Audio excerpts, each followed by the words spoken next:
नमस्कार दोस्तों, आज के हमारे इस वीडियो में हम आपके लिए विनायक चतुर्थी की व्रत कथा और उसका महत्व लेकर आए हैं। दोस्तों, चतुर्थी तिथि भगवान श्री गणेश की तिथि मानी गई है। धर्म शास्त्रों के अनुसार अमावस्या के बाद आने वाली शुक्ल पक्ष की चतुर्थी को विनायक चतुर्थी कहते हैं। इस दिन भगवान श्री गणेश की पूजा दोपहर मध्याह्न काल में की जाती है। श्री गणेश को विघ्नहर्ता भी कहा जाता है।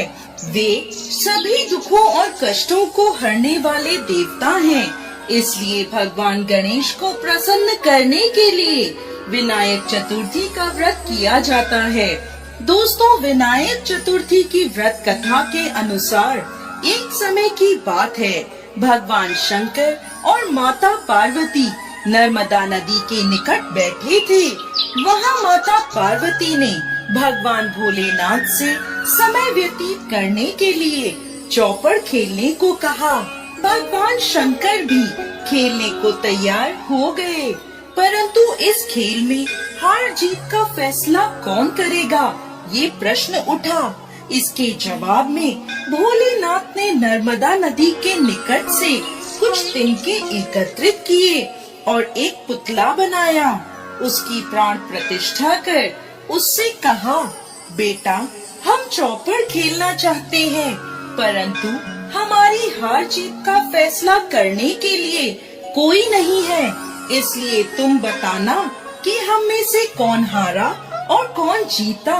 ये कहकर भोलेनाथ और माता पार्वती ने चौपड़ का खेल शुरू कर दिया।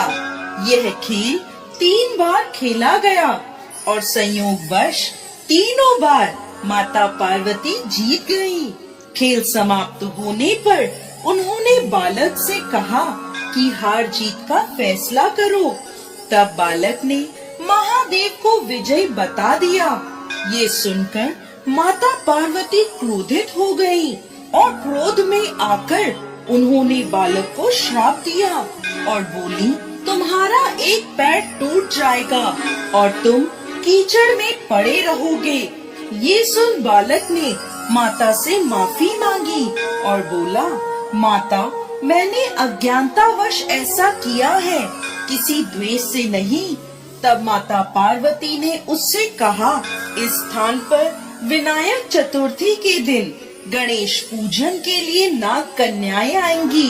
उनके कहे अनुसार तुम भी गणेश पूजन करना। ऐसा करने से तुम मुझे प्राप्त करोगे।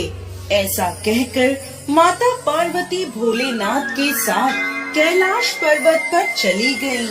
1 वर्ष बाद उस स्थान पर नाग कन्याएं आईं और उनसे श्री गणेश की व्रत की विधि पता कर उस बालक ने 21 दिनों तक लगातार गणेश जी का व्रत किया, जिससे प्रसन्न होकर उन्होंने बालक को मन वांछित वर मांगने को कहा।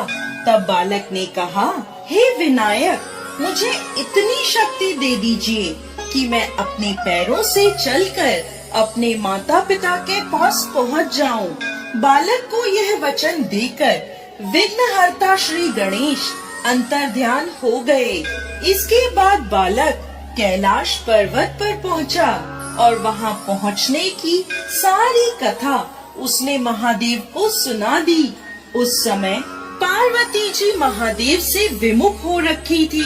माता के रुष्ट होने पर भगवान शिव ने भी बालक के बताए अनुसार श्री गणेश का 21 दिनों तक व्रत किया, जिसके प्रभाव से माता की नाराजगी दूर हो गई और वो स्वयं महादेव से मिलने कैलाश पर्वत पहुंची।